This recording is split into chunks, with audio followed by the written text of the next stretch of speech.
Hola chicos, bienvenidos a un nuevo video. El día de hoy vamos a ver el tema de farmacodinamia. Y este viene de la raíz fármaco, que significa medicina, y dynamics cambio.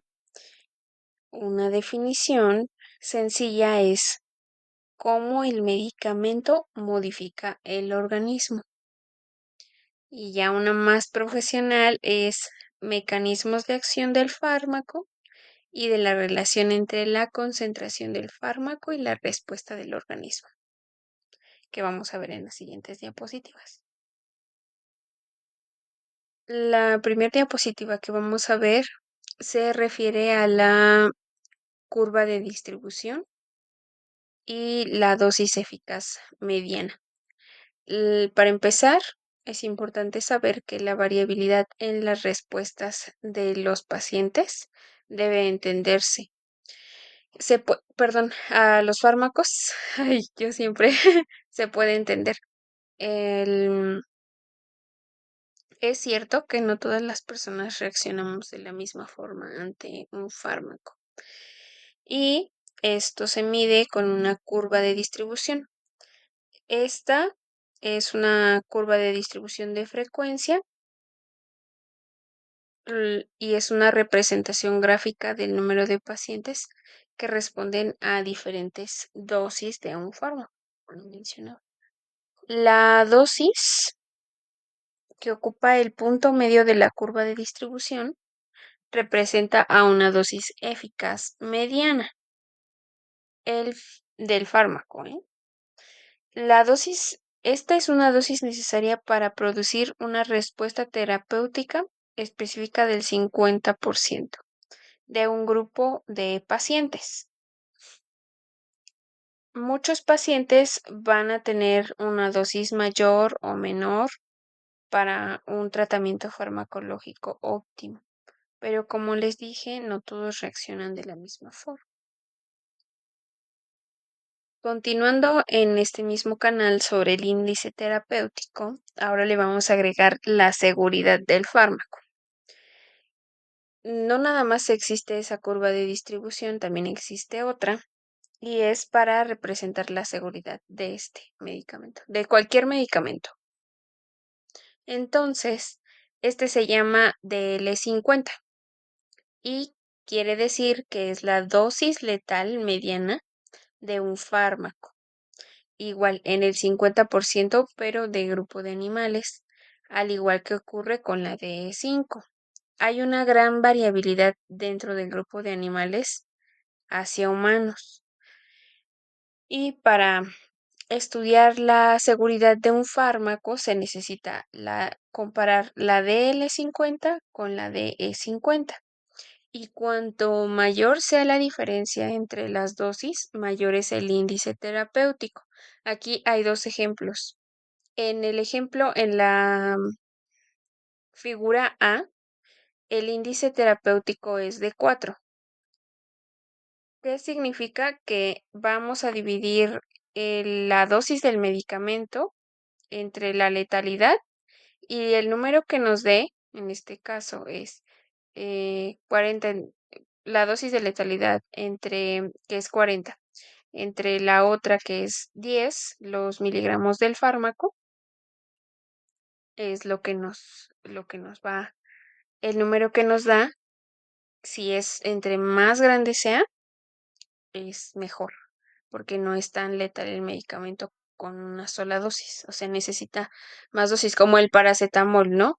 Necesitas cierto, ciertos miligramos de paracetamol para que ya te haga daño el día, o sea, cuánto está permitido.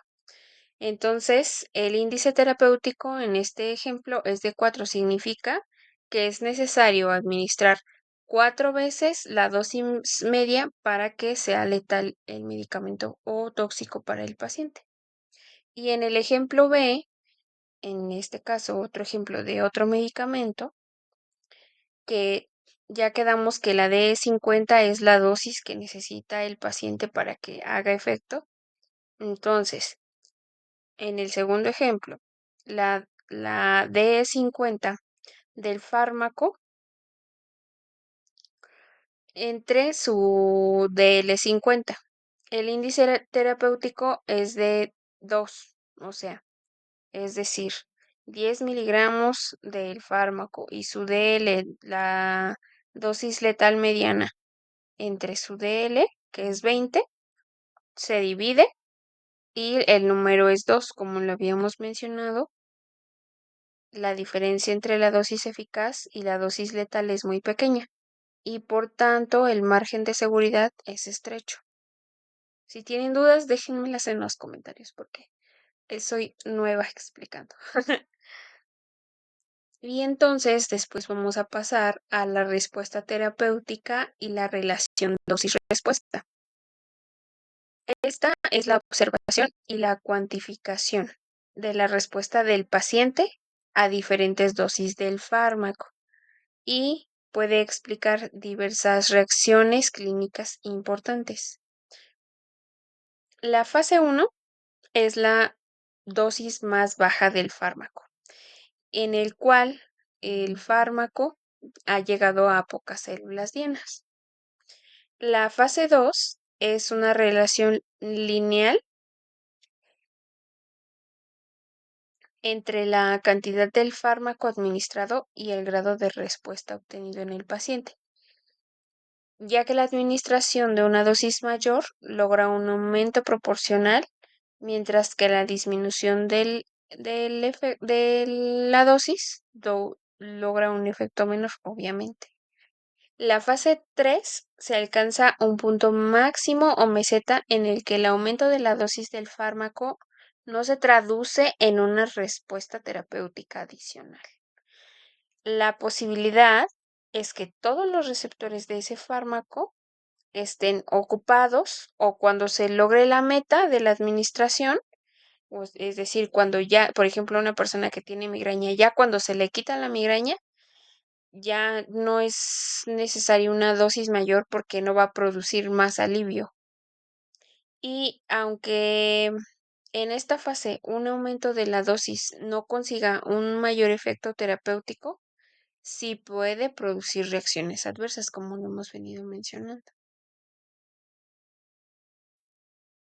En este tema se ve un subtema que es potencia y eficacia, y esto quiere decir que no todos los fármacos son iguales de efectivos en el mismo trastorno. Existen dos medios fundamentales para comparar que los medicamentos de una misma clase de fármacos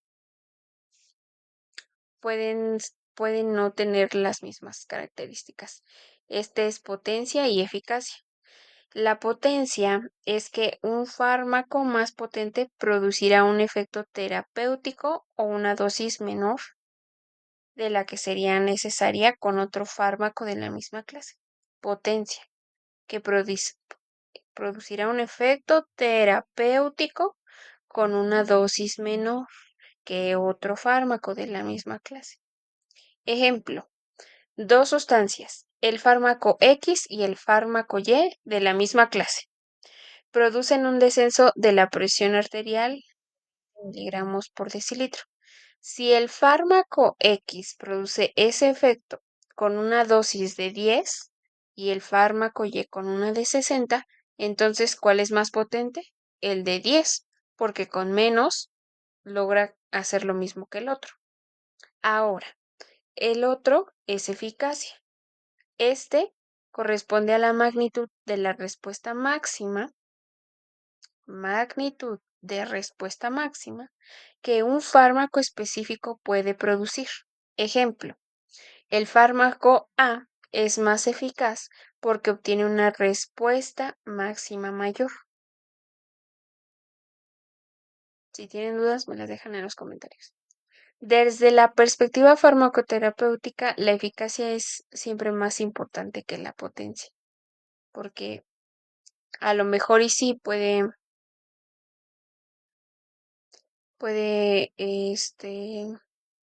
producir un efecto con una menor dosis, pero su respuesta no es mayor. Vamos a hablar de receptores celulares y acción farmacológica. Los fármacos actúan regulando o modificando procesos bioquímicos y fisiológicos existentes. El fármaco debe interactuar con sustancias químicas y moléculas específicas que se encuentren habitualmente en el organismo. Para esto, es importante saber que una macromolécula celular a la que el medicamento se une para desencadenar sus efectos se llama receptor. Un receptor, ya más científico, puede describirse como una proteína tridimensional asociada a una membrana plasmática celular. Y la unión de estos dos, el fármaco y el receptor, es una unión similar a la llave, a una llave y su cerradura. Si ocurren pequeños cambios en la estructura, pueden debilitar o incluso impedir la unión entre estas dos moléculas. Una vez que se haya efectuado esta unión, los fármacos pueden desencadenar una serie de procesos dentro de la célula conocidos como mensajeros secundarios, conversión de adenosina trifosfato en monofosfato cíclico de adenosina y también en la liberación de calcio intracelular o la activación de proteínas G específicas y enzimas asociadas. Estas son cascadas bioquímicas que estimulan o inhiben una actividad normal de la célula y de esta forma se inicia la acción de un fármaco.